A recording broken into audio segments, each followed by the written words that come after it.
better place, which is a ambition we should all cherish. But we need to get some hard questions out responded to as we move towards that. And I hope you are going to pose those hard questions to to the panelists. I will request all of you to speak close to the mic because we have a large audience that is watching you online, and unless you speak into the mic, we will have poor audio in the streaming links. So bring the mic close to your face as you speak. So Palki, I'm going to hand it over to you. You would have 50 minutes. Thank you.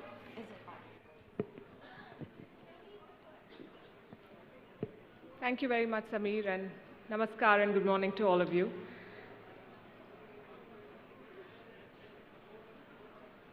Hanke Bruins Slot, gentlemen, good morning. Welcome to this panel. We are discussing a tapestry of truths.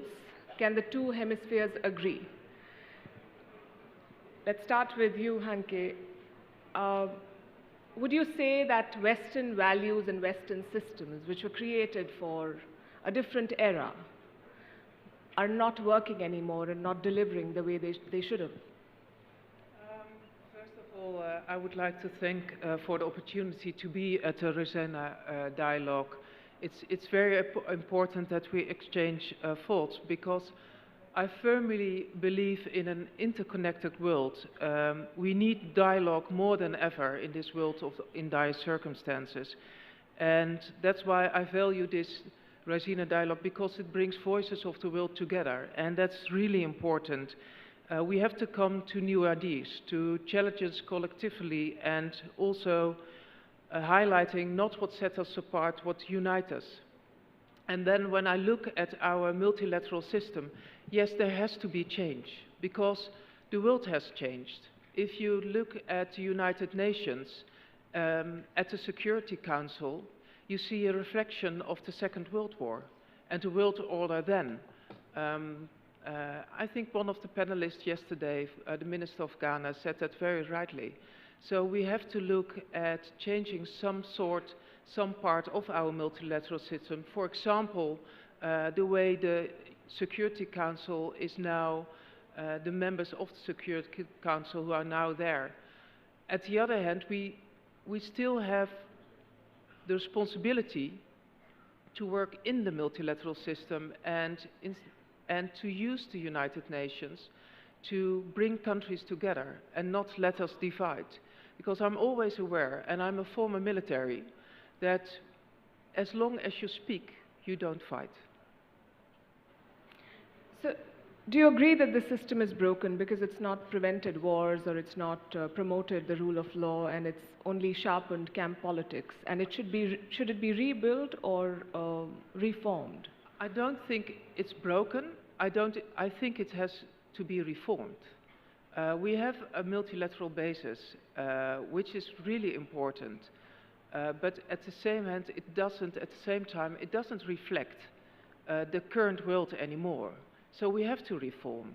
And we have to make sure that all voices are brought together within the multilateral system and within the United Nations. So we have to work on that, but we don't have to throw it away.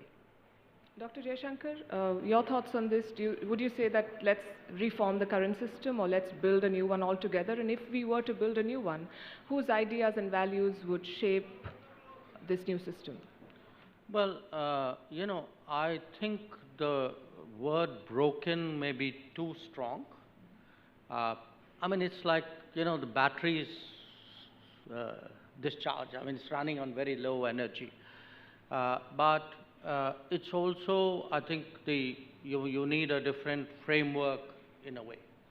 So you'll have to take the bits which work, and I wouldn't completely reject what we have, but obviously there's a very strong case for a very radical change. And we need a radical change because, I mean, look, it's a common sense proposition. If you take the UN, when the UN was invented, it had at least about approximately 50 members. We have 4 times the members. So it's a common sense proposition that you can't continue the same way when you have 4 times the members. We use the UN very often to illustrate that point. We've also seen If you look at the last 5 years, all the big issues, in a way, we have not been able to find multilateral solutions. So the results are also, or the lack of results demonstrate the case for reform. But there's a larger, I think, global conversation and a global rebalancing as well, which is bigger than the UN, which is really, whose rules, how does it work? Because what has also happened is, in many cases, the rules have been gamed. We have today, we speak about globalization, for example, and the fact is that the world trading rules have been gamed. We have a lot of our challenges today also emanate from how countries have used that for their benefit at the expense of the international system. But in your conversations with various stakeholders, while everyone tends to agree that there is a need for reform, is there the appetite to do what needs to be done to push for that reform?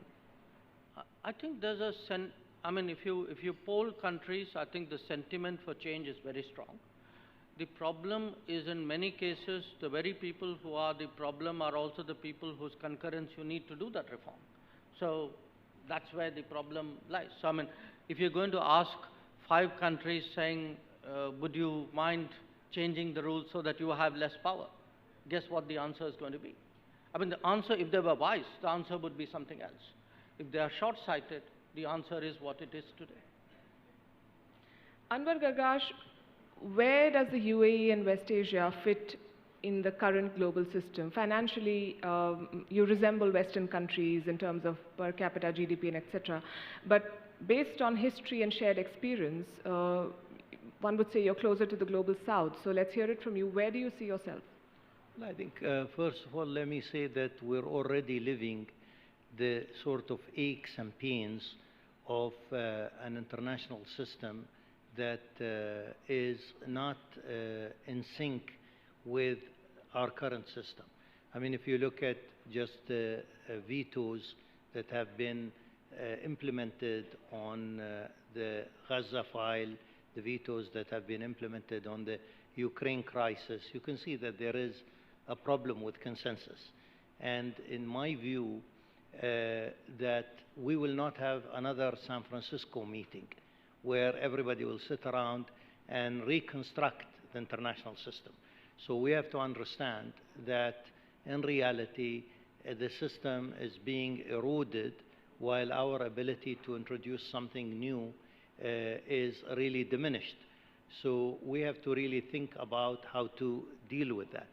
Vis-a-vis the UAE, I think we have a foot here and a foot there. We are, on the one hand, a country that has various interest and political investment in the rise of the global south. But at the same time, we also don't look like the global south in terms of our economy and in terms of our socio-economic environment. But definitely, we have an interest. Now, as a smaller state here, we are also concerned very much that we are, that the global system, countries that are our size, will fall within the cracks between what is the current system or the older system created after World War II, and about the sort of, diminishing, let's say, ability of that system to regulate security, to regulate the economy, and so on and so forth. But all things considered, would you say that the UAE has benefited from the current system? Because you're robust financially, you have political heft. So would you ask for tweaks, or would you push for a complete overhaul? Well, we have, I think, benefited, and we have also concerns. I think we have benefited, for example, from globalization, because we're a country that has benefited extremely well from open trade and open relations between various countries, and have played a role there. And we have also, have been taking initiatives in order to, it's not fruits that just fell into our lap, but we have taken initiatives from that part. But also, if you look at the sort of awful security situation, and we can clearly see it in the Middle East, I think we are also very concerned about the ability of the system to regulate itself, regulate its security, and you can very, very much clearly see it in what is happening in our region nowadays. January, Yusuf Makamba, would you say that the current system has an Africa blind spot? For instance, when the war in Ukraine broke out, the international/Western response was immediate, and rightly so, because it was a crisis. But when crises erupt in Africa, you don't see the same urgency, let alone the flow of money. Would you say that's a fair assessment? No, absolutely.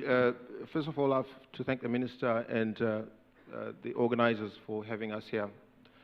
Yes, absolutely correct. We believe that as countries of Africa, which I call the Southern Global South, we don't think that the current system works for us. We see a lot of hypocrisy in the way we deal with international issues that concerns us. We see double standards in application of international law. There is tremendous mistrust in the global economic and political architecture. We know that, and people talk about rule-based order, but the two key words here are rules and order. Who makes the rule? And we think that the current setup from the beginning has been not working for us. We think reform is not enough. I know that the current structure exists because it was somewhat a settlement of a certain upheaval. We think that there need to be a reorder, and the conversations about reforms, especially the United Nations and the way it votes, the way it makes decisions, are insufficient. Some of the ideas that are being thrown around, for instance, expansion of the Security Council, we don't think that would work. Of course, we don't advocate for another upheaval so that we have a reordering of the international order, but we believe that the certain incremental and plurilateral arrangements that we see now, India, of course, being part of, can help to build a new system of coalitions and partnerships that works for us.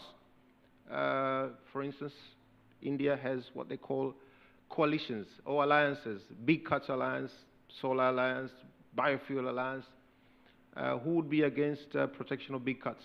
Okay, so if you choose specific issues and find outcomes that are fair and works for us, maybe that will be a building block of a new system that is fair and just, and that takes care of the concerns of the Southern Global South. Do you want to respond, and do you think that India should then take the lead to rebuild this? And if you were to do it, who would you pick up the phone and call first, and what would you tell them? You know, I just wanted to, make a comment that because the system today isn't delivering, it's not like life will come to a standstill. Countries, people will go out there and find their own solution. I'm giving India's case now. I looked at the last decade. We have actually initiated or joined 36 different alliances or groups or coalitions or whatever it is in very different fields, from Big Cat and solar to disaster resilient and Quad. What is happening today is there's a log jam up there. So because there's a log jam up there, everybody's doing their own thing, finding their own friends, making their own groups, depicting their own issues, and creating the new reality. So the new reality is actually going to be much less disciplined. It's going to be more fragmented in many ways, but it will still be effective, because if the guys up there aren't delivering, you got to do your own thing. And yet some of those people, let me take this question to Jorge Quiroga, some of these institutions are sitting on piles of money. You've been associated with the World Bank and IMF post-presidency. Makamba here spoke about mistrust and double standards. Did you see some of that in play while you were part of these institutions? Thank you. I'll begin by expressing my thanks to the Minister and ORF for inviting us here. Great gathering, eclectic, from many different places in the world. I'd venture to say I'm probably here from the furthest, because if you drill a hole from here, you probably wind up somewhere in South America. And I live in La Paz, Bolivia, 4,000 meters over sea level, the only place where Messi, the great soccer player, has been 4 times and never scored a goal. So welcome, welcome over there. Yes, I'll make 3 quick points on trade, finance, and governance based on this. First, as a caveat, I know the Ukraine issue in Europe has reordered things for Europe in particular. And we in Latin America, or in Africa perhaps, get asked, why are you not on the side of Ukraine overtly and openly? Perhaps it's because through COVID, the first vaccines that we saw were from China and Russia, while the West was hogging their vaccines. And then post-COVID, when the money was flowing in Europe and the US, saving hotels, airlines, and what have you, we're still going through those pains, and we have not seen the amount of money and help that needed to happen. And the last point is, had this been couched in Ukraine in terms of preserving territorial integrity, that's something we would understand in Africa and in Latin America. When it's autocracy against democracy and NATO and what have you, or the West versus the rest, then you lose some goodwill in other parts. But the points I wanted to make on what you mentioned on the question. On trade, from a South American perspective, it's sad to say that the US is closed for trade business. You cannot get a trade agreement through the US Congress, and it's not Trump, it's the way the US Congress works now. Europe, about the same thing. In South America, we have had the longest dating trade negotiation in the history of humanity, 25 years of European-South America trade negotiations, and it hasn't come to fruition yet. So China is open for business. They are signing trade agreements. They are buying the minerals, the energy, the food from South America, so it creates natural links. On finance, you mentioned some of these organizations. Yes, they need to be capitalized. We got the SDRs from the IMF, the International Monetary Fund, but we need to capitalize the regional banks. We need to work on debt reduction. It'll be interesting to see what happens when China, which used to be a developing country that used to owe money, has now moved to the creditor side, and it needs to take haircuts on the debt for Africa and Latin American countries. It will be a different type of game. And the final point on governance. Yes, it is inconceivable that the governance mechanisms of the World Bank, the IMF, and the UN still work with rules that were imposed in 1944, 1945. That was even before the 2 US presidential candidates were born, I think. That was a long time ago. And those are still operational. Could it be conceivable that by the 100th anniversary of these organizations, India is not in the Security Council, or Brazil is not on the Security Council? Not to me. Can the World Bank still be run by an American, the IMF by a European? It will not work. And they will wither on the vine if we do not do the reforms. Can we do them next year? No. But I suggest that before they turn 100, we have to reform these institutions. Otherwise, you will see institutions like the BRICS coming on board, and people will, the R making maybe a little too much. Instead of a brick, if you made it a lighter, and a BICS without the R in Russia, perhaps it would be more effective, but I'm not running those. But those things will continue to happen, and the world will desperately, the developing world will look for funding. The last point that I'd like to make on this is the huge opportunity that India has. India showed deft diplomacy of the highest caliber on the G20 management. I hope my friends in Brazil can take a page from you, Minister. That this cycle of Indonesia, India, Brazil, South Africa is a great opportunity to put all these issues on the table and to do trade reform, to do finance reform, debt reduction, to do governance reform. and take on some of these issues. And India not only has that very goodwill minister, but also I would subject to you probably the strongest diaspora in the world. And I would like to be from a country that in the US has the Indian ancestry people with running the World Bank, running Google, running Microsoft, number 2 job in the US administration, and number 2 in the Republican Party. India has a lot to be proud of. Absolutely, and taking from what you've said, this is for Dr. Jaishankar, countries will find solutions and partners who are willing to work with them. So we could say that it's not just a post-truth world, it's also a multi-truth world where we all have our own truths. For India, the truth is that we have a historical relationship with Russia that the West needs to accept. For US, you could say the truth is that they will give this relentless support to Israel no matter what. How do you then find a middle ground, and how do you impress upon your Western partners that they must accept India's truths? Well, look, it will be everybody's endeavor to find middle ground. The reality in many cases is we won't find middle ground. We will find some ground, some common ground. But the idea that everybody would agree on the most important issues of the day is a bit of a fantasy. The fact is, competition is for real. You know, you spoke about camp politics. You know, sometimes there's a logic to it. You know, President Quiroga spoke about, you know, how institutions are, you know, antiquated and sticking with the old rules. I agree, but I think in addition to the old issues, there are also the new issues. I mean, if today there is, let us say, take the big debates of the day, connectivity, debt, trade. Now, how these are leveraged today. These are not necessarily all coming out of the West.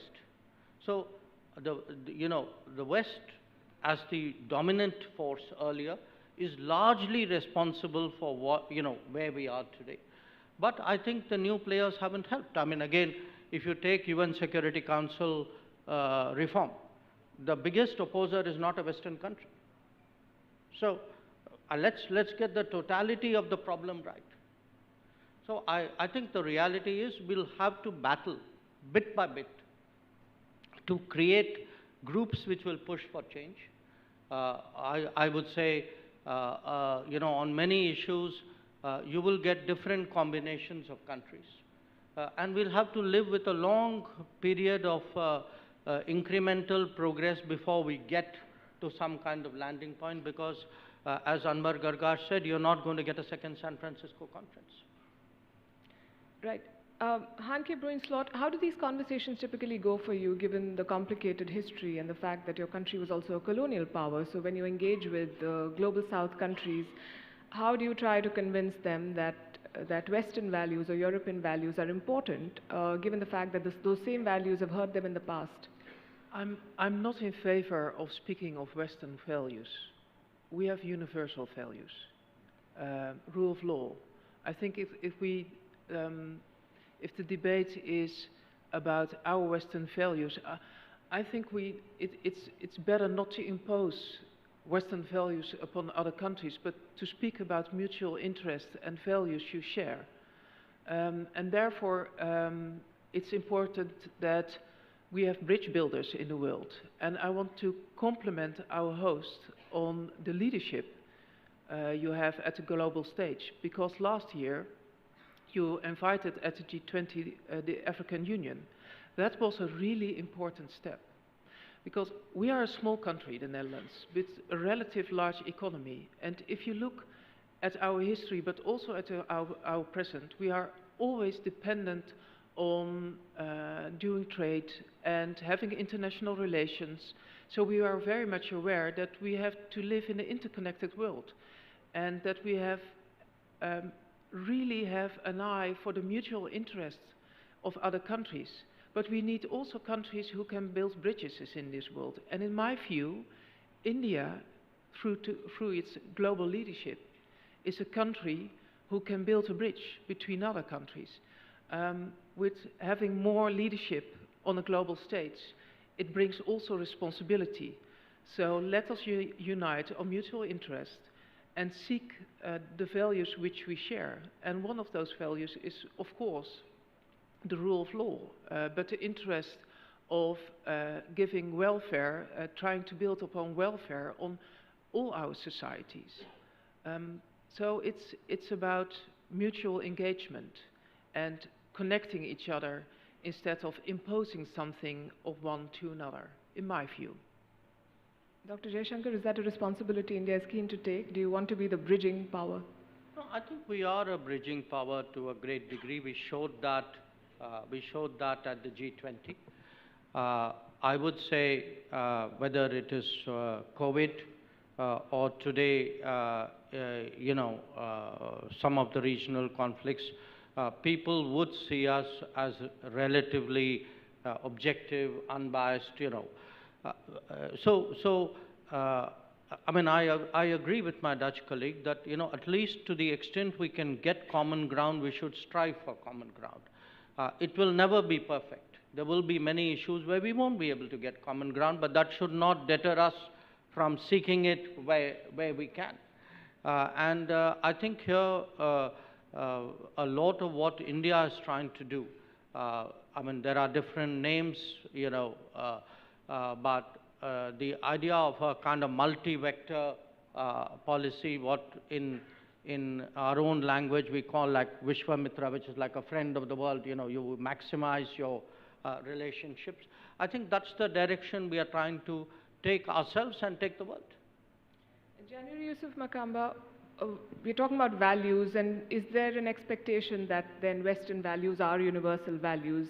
Is that what you've experienced? And there's often also a tendency to look at Africa as a monolith, as against 50 or more than 50 different independent, proud countries with possibly some common challenges, but also some unique challenges. So do you think that this approach that we have right now does not take into account the cultural differences and the histories of various African nations?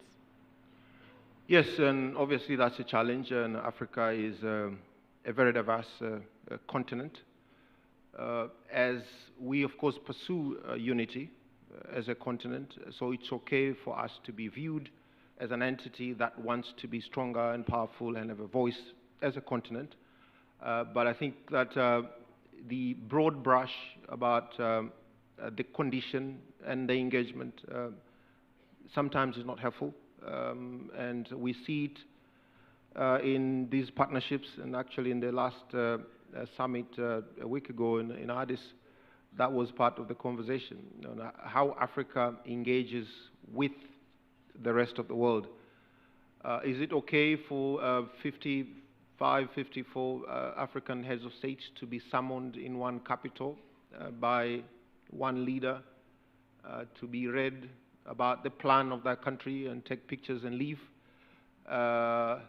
Depends on what is the nature of the partnership with that particular country and the work and the history that has gone into putting that initiative together. So there's a bit of resentment now and a bit of rethinking about Africa's partnership with the rest of the world.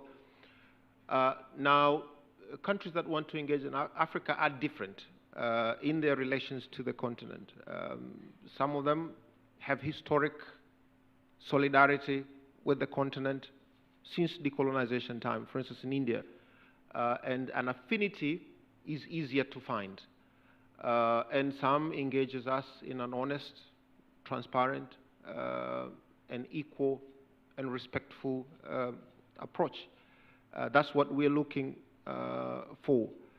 I think that a just, equitable future has to start with acknowledgement of the structural asymmetry and historic injustices that has led to a condition that Africa finds itself. I think there has to be an honest conversation in terms of how we get out of here. As I stated earlier, I think that we have to reimagine a setup that allows for a resolution of some of the challenges that exist. If we just scratch the surface, we will continue to experience distrust and resentment from African countries as it relates to international relations. That's a very, very strong point that you make. Anwar Gargash, West Asia's foreign policy seems very generous.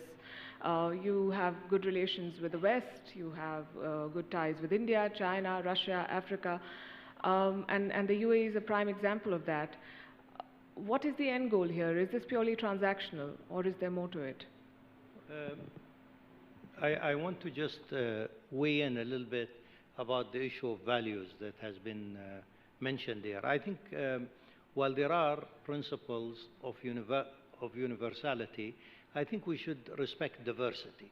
I think diversity, and India is a good example of diversity. And I think we should actually celebrate diversity rather than put everybody in a straitjacket that there is a certain way, certain values that represent all of us.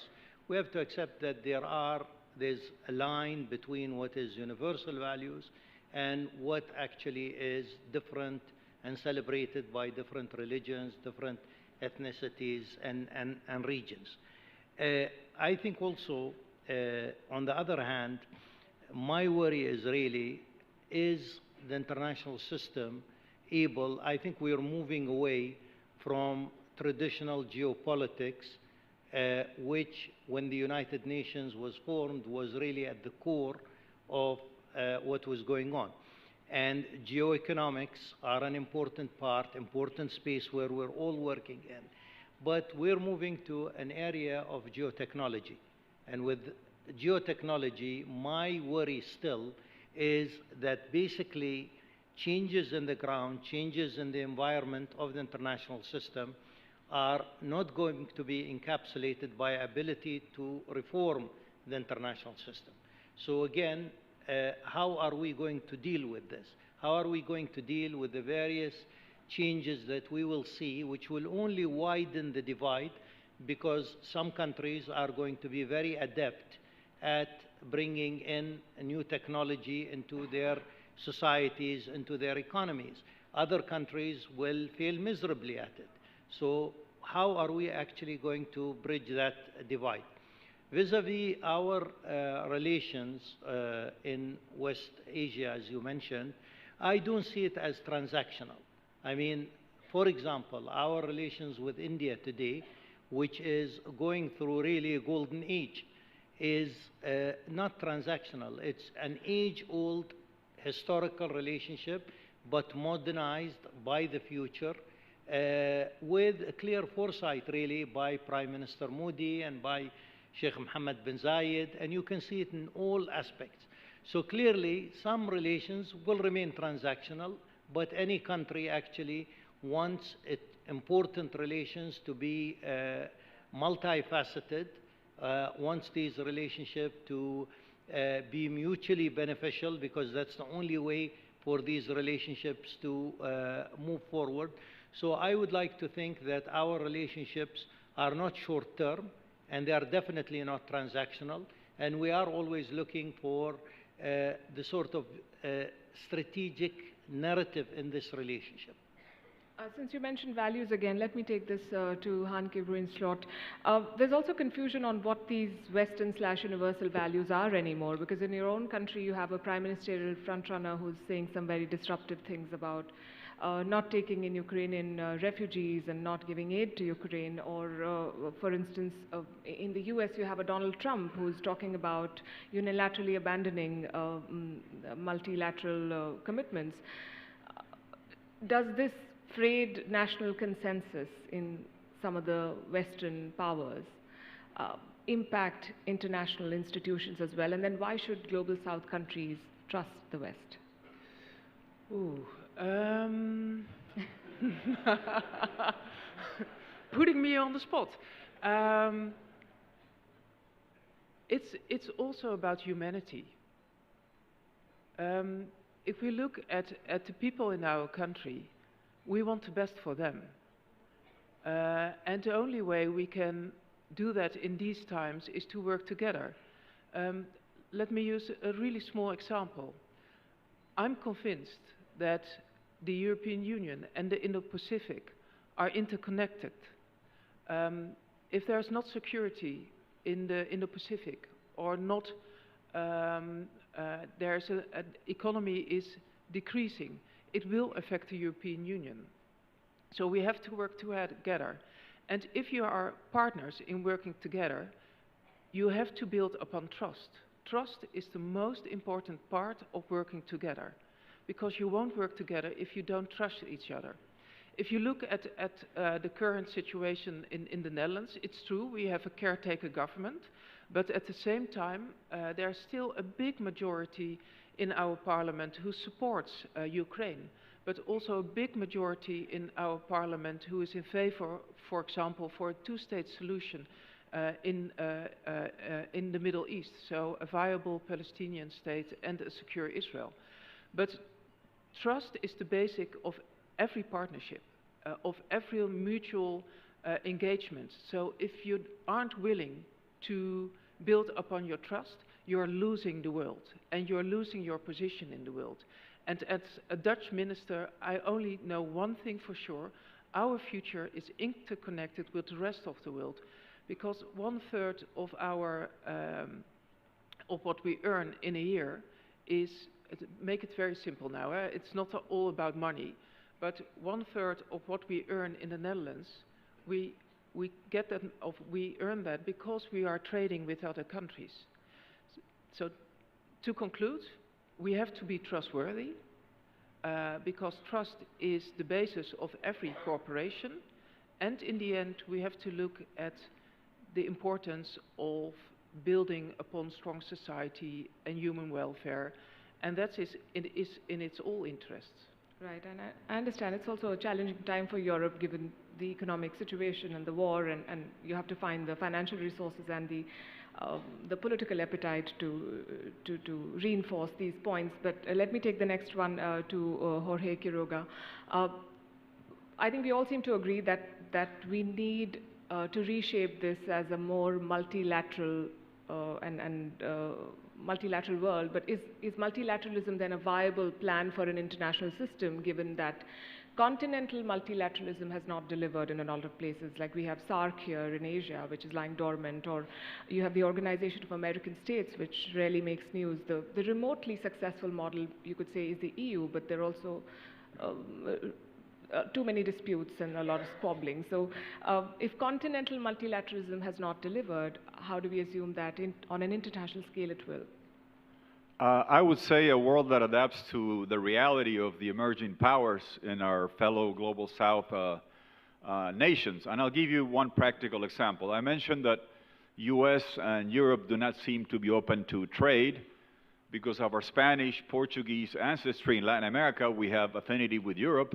Because of geographic contiguity, we have affinity with the US. So that's where our hearts would normally be. But our pockets are with China when it comes to energy, food, and minerals.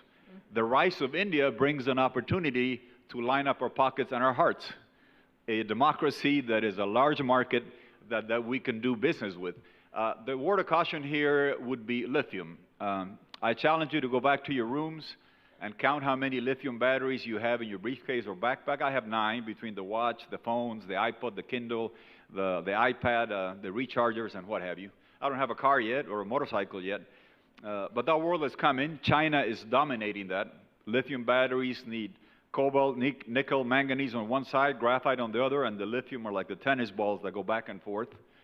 China is refining between 63 to 95% of each of those components in a lithium battery. And if you make it iron phosphate or you change it to sodium, I'm afraid they're still going to be strong. That is a dependency coming from a country, Bolivia, that has 25% of the world's lithium reserves. Argentina, Chile, our neighbors have 35%. That is very important, but the dependency on China could be somewhat dangerous. India has the market, has the wherewithal, has the strength to be able to diversify. So my word of caution would be on this new world order, we have to beware of that we were too US, Europe linked, and we could be too China dependent, particularly when it comes to lithium. So the rise of India is good news. Get the EVs going in India, and then our hearts and our pockets can be lined up with a giant like India. Anwar Gargash, I have to ask you this. The UAE has joined BRICS, which many see as an anti-Western bloc. Is this a vote against Western-led institutions, or are you just keeping your options open? I think it's more a vote of bridge building. I think, and creating more and more options and relations. I think like many other countries, and in view of the main theme of our talk today about really changing world, I think more countries understand that the more networked you are, the more bridges you have, the more relationships you have, the more options you have to grow your technology, grow your economy, grow your diplomacy. I don't really see this as taking one side against another side. We want to maintain our traditional relationship, and we want to add to these relationships with new friends, new links, and consolidate these through real heft, through economic relations, through strategic relations, and through technological relations. So I don't really see it from that perspective. Dr. Jaishankar, there's been so much talk about values and shared values, but the fact is that in the current political landscape, values are increasingly looking less important, and countries pick and choose when to apply them. Case in point, again, the war in West Asia. Do you think it's time then to admit and accept that these relationships are based on interest, and while countries can compromise on values, they never compromise on interests? Well, that's not something new. That was always the case. I mean, look at our own example. Very literally in our first year of independence, we put our trust on multilateralism and took the Kashmir aggression issue to the UN, and others made it into an accession issue. And they did it for geopolitical reasons. So the fact is, if you say, are people playing multilateralism? They always did. We've grown up. And so today look up, it's not like we should be against multilateralism. Multilateralism is a kind of lowest common denominator and anything above that. It will exist side by side with national interests, with the calculations and competitions of countries. But I also agree with Minister Janbari when he said there's a place for sentiment, for solidarity. I mean, the biggest thing which is happening in this country right now is the water, the Jal Jeevan Mission. If you want to see international Jal Jeevan Mission, you should go to Tanzania and see. I mean, we went and, we're doing fantastic water supply work in Tanzania. So I think there is it's at different levels. We shouldn't make it exclusive. But to the hearts and the pocket observation, I would say to add to that also the mind, that life is about hearts, life is about pockets, but life is also about thinking your way through, thinking for yourself, finding solutions. And when you spoke, can India be the bridge? I think India can also help the world by offering solutions from our own example, which, and the digital would be the most appropriate case. Right. I have a lot of questions, but I think we're out of time. I think the takeaway for me here is that we need to reinforce a multilateral rules-based order, but I guess we need to revisit the conversation on who's making those rules and are those rules applicable to the current times. Thank you all for sharing your thoughts. Thank you, Palki. Can I request you all to come to the top of the stage for a